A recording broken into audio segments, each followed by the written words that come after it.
Assalamualaikum warahmatullahi wabarakatuh. Bertemu lagi dengan saya Fitri Handari, mahasiswa Ekonomi Islam angkatan 2018 Universitas Jambi. Di video kali ini saya akan membahas materi tentang kerangka dasar penyusunan dan penyajian laporan keuangan syariah.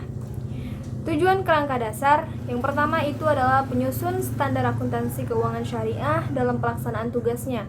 2. Penyusun laporan keuangan untuk menanggulangi masalah akuntansi syariah yang belum diatur dalam standar akuntansi keuangan syariah. 3. Auditor dalam memberikan pendapat mengenai apakah laporan keuangan disusun sesuai dengan prinsip akuntansi syariah yang berlaku umum. Yang keempat, para pemakai laporan keuangan dalam menafsirkan informasi yang disajikan dalam keuangan yang disusun sesuai dengan standar akuntansi keuangan syariah. Selanjutnya, paradigma transaksi syariah. Paradigma dasar ini menekankan setiap aktivitas umat manusia memiliki akuntabilitas dan nilai ilahiyah yang menempatkan perangkat syariah dan akhlak sebagai parameter baik dan buruk, benar dan salahnya aktivitas usaha. Paradigma ini akan membentuk integritas yang membantu terbentuknya karakter tata kelola yang baik dan disiplin pasar yang baik. Selanjutnya, asas transaksi syariah itu ada 5. Yang pertama, berdasarkan persaudaraan atau ukhuwah. 2. Keadilan. 3. Kemaslahatan. 4. Keseimbangan. Dan 5. Universalisme. Tujuan laporan keuangan 4. Yang pertama, meningkatkan kepatuhan dalam prinsip syariah dalam semua transaksi dan kegiatan usaha. Yang kedua, informasi kepatuhan perbankan syariah terhadap prinsip syariah. Yang ketiga, informasi untuk membantu mengevaluasi pemenuhan tanggung jawab perbankan syariah terhadap amanah dalam mengamankan dana. Yang keempat, informasi mengenai tingkat keuntungan investasi dan pemenuhan kewajiban fungsi sosial perbankan syariah, termasuk pengelolaan dana, penyaluran dana ziswaf, yaitu zakat, infak, sodako, dan wakaf. Pun karakteristik kualitatif laporan keuangan yang pertama dapat dipahami, relevan, keandalan, dan dapat dibandingkan. Selanjutnya, konsep dasar akuntansi menurut AAOIFI dan pemikir Islam. Tujuan akuntansi keuangan untuk lembaga keuangan syariah menurut AAOIFI yang pertama dapat digunakan panduan bagi dewan standar untuk menghasilkan standar yang konsisten. Yang kedua, tujuan akan membantu bank dan lembaga keuangan syariah untuk memilih berbagai alternatif metode akuntansi pada saat standar akuntansi belum mengatur.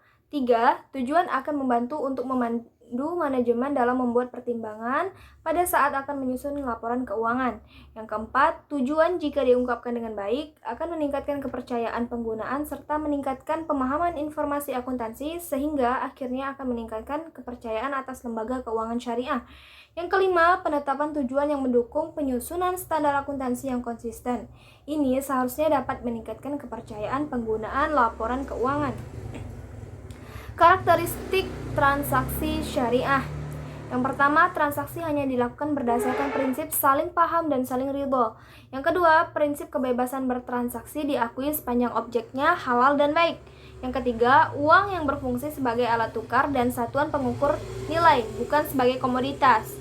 Yang keempat, tidak mengandung unsur riba, kezaliman, maisir, gharar, haram.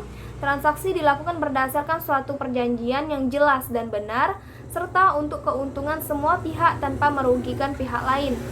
Yang ke-10, tidak ada distorsi harga melalui rekayasa permintaan atau bayaan najasi maupun melalui rekayasa penawaran atau ihtikar. Yang ke-11, tidak mengandung unsur kolusi dengan suap menyuap atau riswah. Syarat kualitatif laporan keuangan menurut AAOIFI. Yang pertama, relevan, dapat diandalkan, dapat dibandingkan, konsisten, dan dapat dimengerti. Beberapa pemikiran ke depan mengenai akuntansi Islam. Yang pertama, neraca yang menggunakan nilai saat ini untuk mengatasi kelemahan dari historical cost yang kurang cocok dengan pola perhitungan zakat yang mengharuskan perhitungan kekayaan dengan nilai sekarang.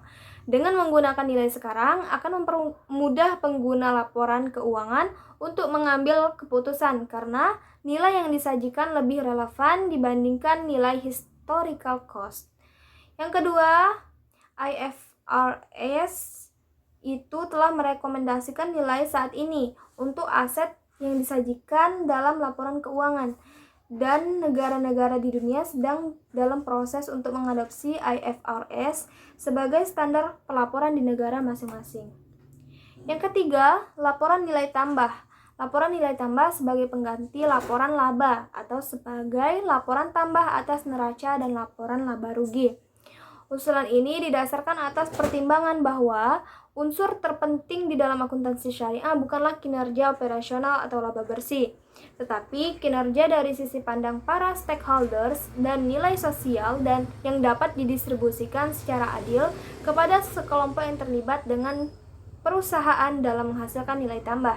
Konsep nilai tambah dianggap sebagai jawaban atas kelemahan akuntansi keuangan konvensional sehingga diusulkan sebagai laporan tambahan. Baiklah, terima kasih. Sekian materi yang saya sampaikan. Mohon maaf apabila ada kata yang salah ataupun materinya yang salah. Semoga bermanfaat dan saya akhiri dengan wassalamualaikum warahmatullahi wabarakatuh.